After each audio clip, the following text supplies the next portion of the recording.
श्रीरमणिकर कमल पूजित चारु चरण सरोज ब्रह्म समीर वाणी फणीन्द्र वीन्द्र भवेन्द्र मुख विनुता नीरज भवांडोदय स्थिति कारणने कैवल्यदायक नारसिंहने नमिपे कर्णिपु जमगे मंगलवा।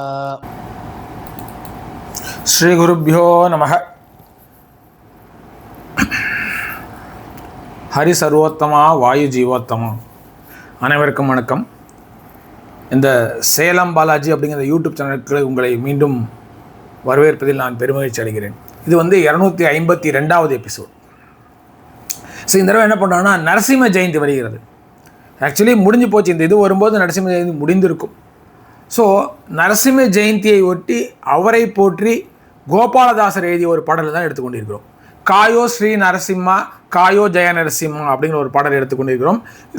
இது கோபாலதாசருடைய பாட்டு. நமக்கே தெரியும், கோபாலதாஸ் போல ஒரு பெரிய தானி உலகத்திலேயே கிடையாது. எல்லாரும் நிறைய தானம் பண்ணுவாங்க. தானம்னா கர்ணன் தான் இல்லையா, தானசூர கர்ணன்றோம். அவன் கூட எப்பவுமே உயிரை தானம் பண்ண, அவனுடைய ஆயுளை தானம் செய்ய செய்யவில்லை. அவனுக்கு அந்த வாய்ப்பும் கிடைக்கவில்லை. ஆனால் நம்முடைய இந்த கோபாலதாசருக்கு தன்னுடைய ஆயுளையே இன்னொருக்கு தானமாக தரக்கூடிய ஒரு வாய்ப்பு கிடைத்தது.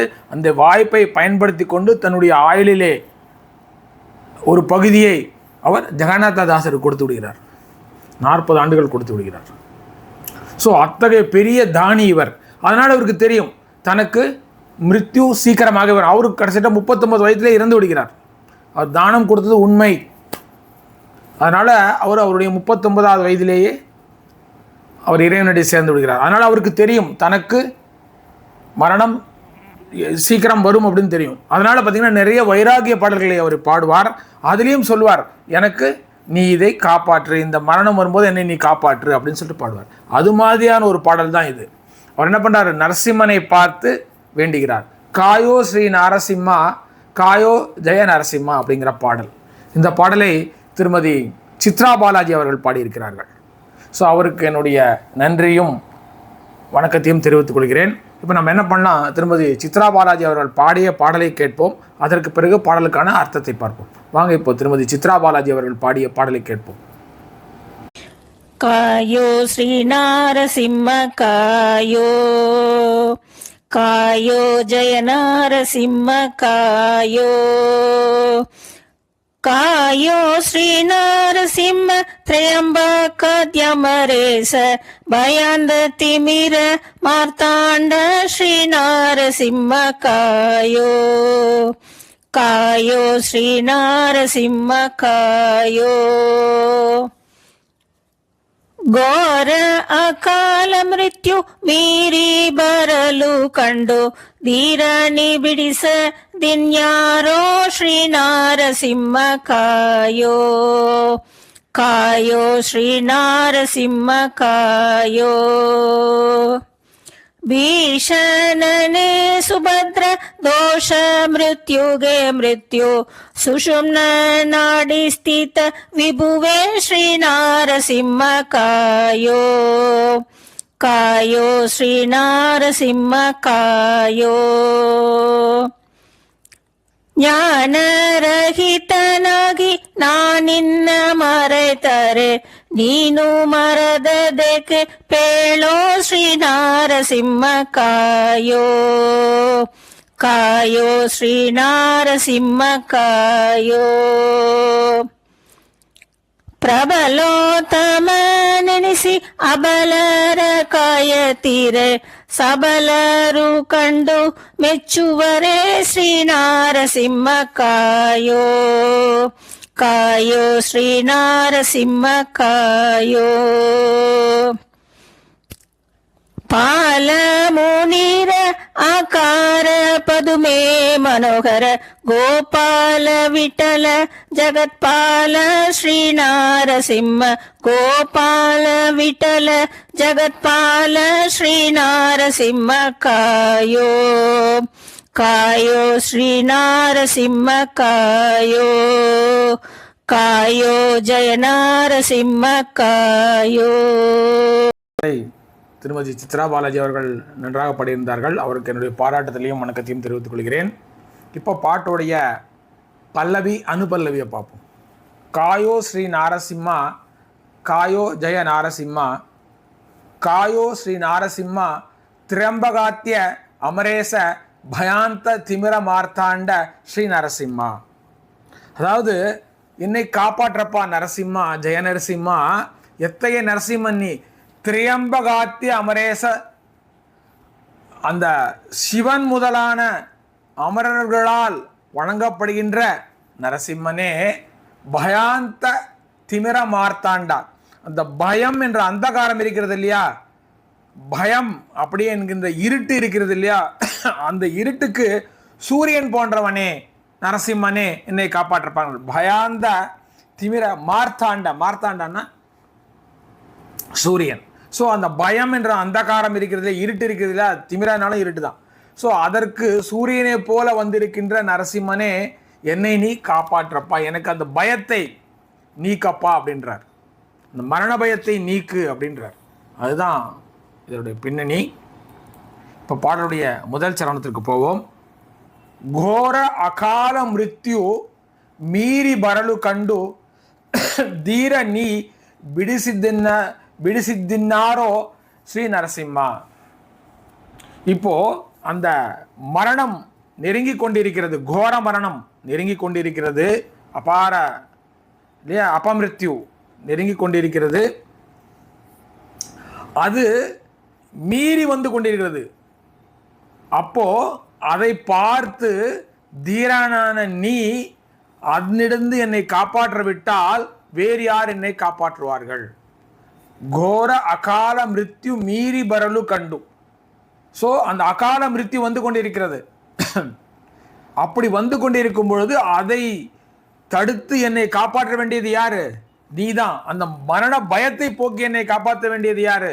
நீதான் அப்படின்னு சொல்றாரு. அதுதான் இந்த ஒரு சரணத்துடைய அர்த்தம். பீஷணனே சுபத்ர தோஷ மிருத்யுகே மிருத்யு, பயங்கரமானவனே இல்லையா, ஃபயரஸ் அது மாதிரி பயங்கரமானவனே. அவருடைய அந்த தோற்றம் நரசிம்மனுடைய தோற்றம் அவ்வளவு பயங்கரமாக இருக்குமா. ஸோ பயங்கரமானவனே, தோஷ நிவாரணனே, நீ யார்? மிருத்யுகே மிருத்யு, அந்த மரணத்துக்கே நீ மரணம், அப்படிப்பட்டவன் நீ. நீ எங்கே இருக்கிறாய்? சுஷும்னா நாடி ஸ்தித விபவே ஸ்ரீ நரசிம்மா அப்படின்ற. அதாவது நம் உடலிலே 72,000 நாடிகள் இருக்கின்றன அப்படின்றாங்க. ஸோ இந்த மாதிரி 72,000 நாடிகள் இருக்கும் பொழுது அதில் மிக முக்கியமான நாடிகள்னு பார்த்தீங்கன்னா 3 நாடிகள் ரொம்ப முக்கியமான நாடிகள். இடநாடி, பிங்கள நாடி, சுஷும்னா நாடி அப்படிங்கிறது. நமது இடது பக்கத்தை பார்த்து கொள்வது இடநாடி, வலது பக்கத்தை பார்த்து கொள்வது பிங்கள நாடி, நெடுவிலே இருந்து வேலை செய்வது சுஷும்னா நாடி அப்படின்பாங்க. அதாவது சுஷும்னா நாடிங்கிறது முதுகு தண்டிலே, பின்னால் முதுகு தண்டிலிருந்து உயர்ந்து போகும். அதுதான் அந்த அதில் 7 சக்கரங்கள் இருக்கிறதுன்றாங்க. ஸோ அதுதான் என்ன சொல்கிறது, மெயின் ஹைவே மாதிரி. இதெல்லாம் ஃபிசிக்கலாக இருக்காது, பார்க்க முடியாது. இதெல்லாம் ஒரு தியானத்தினாலும் இதனாலும் உணர வேண்டியவை. அந்த சுஷும்னா நாடிங்கிறது நம்முடைய முதுகிலே பின்புறம் இருந்து மேல் நோக்கி பயணிக்கிறது, அத்தகைய ஒரு நாடி இது. ஸோ அந்த நாடியிலே ஸ்ரீ நரசிம்மன் இருக்கிறான் அப்படின்னு சொல்லிட்டு நமக்கு கோபாலதாசர் சொல்கிறார். அதுதான் இந்த ஒரு சரணத்துடைய அர்த்தம். இப்போ அடுத்த சரணத்துக்கு போவோம். ஞான ரஹிதனாகி நான் நின்ன மரத்தரே நீனு மரத்ததேக்கோ பேளோ ஸ்ரீ நரசிம்மா. எனக்கு தான் புத்தி இல்லை, ஞானம் இல்லை, நான் ஒன்று அடிக்கடி மறந்து போயிடுறேன். ஆனால் நீ என்ன மறக்கலாமா? எனக்கு தான் புத்தி இல்லை, நான் மறந்துடுறேன். ஆனால் நீ எப்பேற்பட்டவன்? நீ இறைவன், நீ என்ன மறக்கலாமா? சொல்லுப்பா ஸ்ரீ நரசிம்மா அப்படின்னு சொல்லிட்டு அந்த நரசிம்மனையே கேட்கிறார் இவர். அதாவது தாசர்களுக்கெல்லாம் மிகவும் ஒரு அதிகாரம் இருக்கும், எப்போவுமே ரொம்ப க்ளோஸ் கடவுளோட. அவங்க கடவுளையே கேள்வி கேட்பார்கள். நான் மறப்பேன், நீ மறக்கக்கூடாது, அது மாதிரியான ஒரு இது அது. ஸோ அதுதான் இந்த சரணத்துடைய அர்த்தம். இப்போ பாட்டுடைய அடுத்த சரணத்துக்கு போவோம். பிரபலோத்தம நெனிசி அப்பலர காயதிரே சபலரு கண்டு மெச்சுவரே ஸ்ரீ நரசிம்மா. அதாவது பிரபலங்களிலேயே உத்தமமானவனே நீ அப்படின்னாக்கா, கடவுளிலே உத்தமமானவனே ஸ்ரீ நரசிம்மா நீ அபலர காயதிரே, பலமில்லாதவரை, அபலர காயதிரே அந்த பலமில்லாதவர்களை காப்பாற்றாமல் நீ இருந்தால், சபலரு நல்ல பலம் பொருந்தியவர்கள், ஸ்ட்ராங், அவர்கள் உன்னை கண்டு மெச்சுவார்களா? என்ன சொல்லுவாங்க, இன்னைய பலம் இல்லாதவர்களை, அபலர்களை இவர் காக்கவே இல்லை, இவர் என்ன பலம் வாய்ந்த கடவுள் நினைக்க மாட்டாங்களா? அதனாலேயாவது நீ என்னை காப்பாற்ற வேண்டும் அப்படின்னு சொல்லி நரசிம்மனை வேண்டுகிறார். இப்போ பாடலுடைய கடைசி சரணத்துக்கு வருகிறோம். பால முன்னீர ஆகர பதுமே மனோகரா. அதாவது பால முன்னீரா அப்படின்னாக்கா பார்க்கடல்னு அர்த்தம், அவ்வளோதான். முன்னீரானாக்கா 3 நீர்கள் சங்கமமானது அப்படின்னா கடல் அப்படின்னு சொல்லுவாங்க. ஸோ பால முன்னீரா, பார்க்கடலில் உதித்த பதுமே, யாரு? அந்த ஸ்ரீலக்ஷ்மி. அந்த லக்ஷ்மியின் மனோகரனான என்னுடைய இஷ்ட தெய்வமான கோபால விட்டலா, ஜெகத்பாலா, இந்த ஜெகத்தை காக்கின்றவனே ஸ்ரீ நரசிம்மா என்ன சொல்றாரு? காயோ ஸ்ரீ நரசிம்மா, காயோ ஜெய நரசிம்மா அப்படின்னு சொல்லி வேண்டிக் கொள்கிறார். ஸோ இதுதான் இந்த பாடலுடைய அர்த்தம். நாமும் இந்த நரசிம்ம ஜெயந்தி என்று அந்த நரசிம்மனை வேண்டி துதித்து அவன் அருள் பெற்று உய்வோமாக என்று கூறி என்னுடைய இந்த எபிசோடை தொடர்ந்து முடித்துக் கொள்கிறேன். உங்களிடமிருந்து நன்றி கூறி விடைபெறுவது உங்கள் சேலம் பாலாஜி. நன்றி, வணக்கம். சண்மந்தாய நமக.